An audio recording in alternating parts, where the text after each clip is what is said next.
But if you can't click them off one by one by one by one by one within 2 weeks, then you've got to do some extra homework. I already said have something to do as immediately as the bell rings. Idle hands do the devil's work. Isolate troublemakers and work with them individually. What's that mean? There's a group over there, and you know that there's 10 kids over there, and there's really just one problem. One guy's getting them all incited, and that one student is never doing anything bad. He always gets the stupid ones to do the bad. But you know who it is.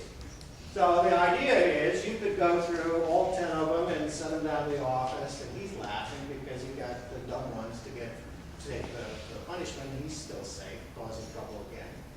You've got to isolate what you know to be the problems and work on them individually.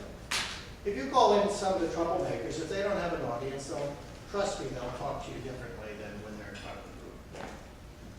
You have to state what your behavior standards are. Many times you'll see in a new classroom what I call the unanswered threat. If you don't, I'm going to call them. If you don't do this, I'm going to do X. I told you I'm going to do X. I'm going to do X, and then you don't do it. Okay, so there's 3, 4, 5, 6 times you said you're going to do something, you didn't do it, kids already got it done, you don't mean it.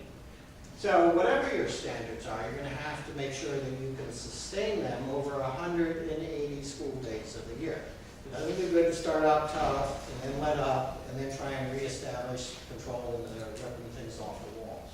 It's got to be the same every time. Communicate with the parents on good and bad. If there's a bad student in your class, chances are that that parent has been called before you showed up. In the years past, 20, hundreds of times. Johnny did this wrong, he talked out in class, next year, Johnny did this, he did that. You're just the latest installment of some teacher complaining about their student. What would that parent do if you called up and said, you know, I'm Miss Chen, I'm the Chinese teacher, I just want to let you know that your student did very well in class today. And? No, that's it. I just wanted to let you know they did very well.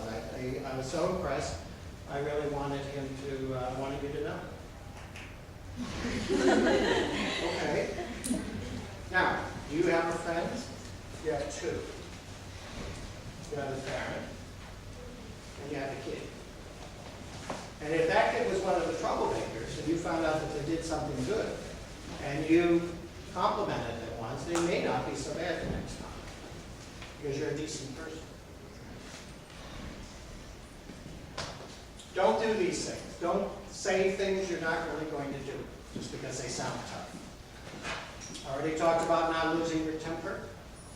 Don't say bad words, don't lose your temper, don't yell, don't say something you're going to have to apologize for later, or it won't look good in the principal's office. Probably number 3 is very, very important.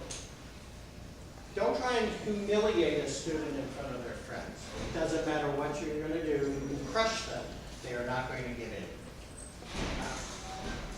You can discipline a student. You can get them to try and do well. But if you try to really destroy them, they'll probably resist you to the end. And by destroying them, many teachers, not anybody here, I trust you all love kids, there are teachers who really don't like kids. And you say, well, why would they teach?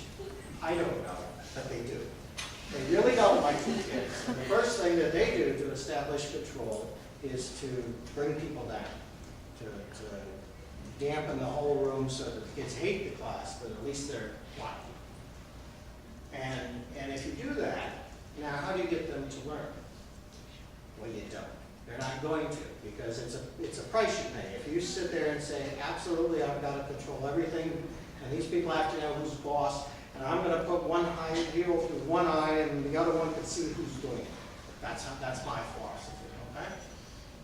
Well, you're not going to be a very good educator. So you have to decide what you're going to do. You want to get through the day and have people quiet and get your paycheck, or do you want them to learn?